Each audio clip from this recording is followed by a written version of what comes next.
أعوذ بالله من الشيطان الرجيم بسم الله الرحمن الرحيم السلام عليكم ورحمة الله وبركاته. நபி ஸல்லல்லாஹு அலைஹி வஸல்லம் அவர்களின் வாழ்க்கை வரலாறு பாகம் 26.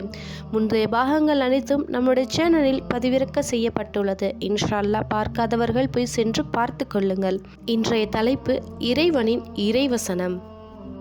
இஸ்லாமை ஏற்றதற்காக கொடுமை செய்யப்பட்ட அடிமை பெண்களில் நஹ்தியா ரலியல்லாஹு அன்ஹு அவர்களும் அவரது மகளும் ஆவார். இவ்விருவரும் அப்துதான் கிளையை சேர்ந்த ஒரு பெண்ணிடம் அடிமையாக வேலை செய்திருந்தனர்.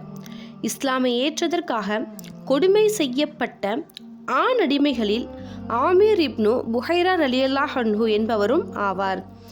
நினைவிழந்து சித்த பிரம்மை பிடிக்கும் அளவிற்கு அவரை கொடுமைப்படுத்தினார்கள். இம்மூவரையும் அபூபக்கர் ரலியல்லாஹு அன்ஹு அவர்கள் விலைக்கு வாங்கி உரிமையிட்டார்கள். இதை கண்ட அவர்களது தந்தையான அபூ குஹாஃபா, நீ பலவீனமான அடிமைகளை விலைக்கு வாங்கி உரிமை விடுகிறாய், திடகாத்திரமான ஆண் அடிமைகளை வாங்கி உரிமை அளித்தால் கூட அவர்கள் உனக்கு பக்கபலமாக இருப்பார்களே என்று கேட்டார். அதை கேட்ட அபூபக்கர் ரலியல்லாஹு அன்ஹு அவர்கள், நான் அல்லாஹ்வின் திருப்தியை மட்டுமே நாடி செய்கிறேன் என்று கூறினார்.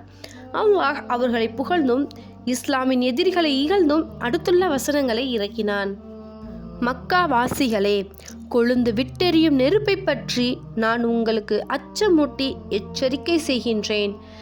மிக துர்பாக்கியமுடையவனை தவிர மற்ற எவனும் அதற்குள் செல்ல மாட்டான். அவன் நம்முடைய வசனங்களை பொய்யாக்கி புறக்கணித்து விடுவான். அல் குர்ஆன் 92வது அத்தியாயம் 14 முதல் 16 வசனங்கள். இவ்வசனத்தில் கூறப்பட்டுள்ள துர்பாக்கியமுடையவன் உமையாவும் அவனுடைய வழியில் முஸ்லிம்களை கொடுமைப்படுத்தியவனும் ஆவான். அபூபக்கர் ரலியல்லாஹு அன்ஹு அவர்களும் மிகவும் துன்புறுத்தப்பட்டார்கள். நௌஃபல் இப்னு குவைலித் என்பவன் அபூபக்கர் ரலியல்லாஹு அன்ஹு அவர்கள் மற்றும் தல்ஹா இப்னு உபைதுல்லாஹ் ரலியல்லாஹு அன்ஹு அவர்களையும் இருவரையும் தொழக்கூடாது என்பதற்காக ஒரே கயிற்றில் இருவரையும் இறுக்கி கட்டிவிட்டான். ஆனால் கட்டவிழ்ந்து இருவரும் தொழுவதை கண்ட நௌஃபல் அஞ்சு நடுங்கினான். இருவரும் ஒரே கயிற்றில் பிணைக்கப்பட்டதால் அவர்களை கரீனன், இணைந்த இருவர் என்றும் கூறப்படுகிறார்கள். சிலர் இவ்விருவரையும் கட்டியது நௌஃபல் அல்ல, தல்ஹாவின் சகோதரன் உஸ்மான் இப்னு உபைதுல்லாஹ் தான் என்றும் கூறுகின்றனர். இச்சம்பவங்கள் அனைத்தும் மக்கா முஸ்லிம்கள் பட்ட இன்னல்களுக்கு எடுத்துக்காட்டாகும். இஸ்லாமை தழுவிய எவரையும் அவர்கள் துன்புறுத்தாமல் விடுவதில்லை. எளிய முஸ்லிம்களை பாதுகாக்கவும் அவர்களுக்கு பழிவாங்கவும் எவரும் இல்லை என்பதால் அவர்களை கடுமையாக தண்டிப்பது நிராகரிப்பவர்களுக்கு மிக எளிதாக இருந்தது.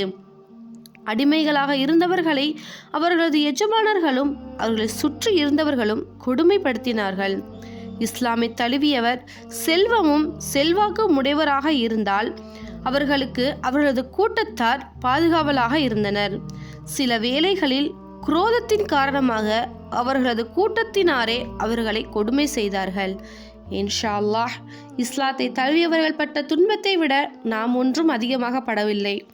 அனைவரும் தொழுவோம், இஸ்லாத்தை மேலும் பின்பற்றுவோம், தெரியாததை தெரிந்து கொள்வோம். இன்ஷா அல்லாஹ் இதனுடைய தொடர்ச்சியை நாம் மற்றும் ஒரு வீடியோவில் காண்போம். அஸ்ஸலாமு அலைக்கும் வரஹ்மத்துல்லாஹி வபரகாத்துஹு.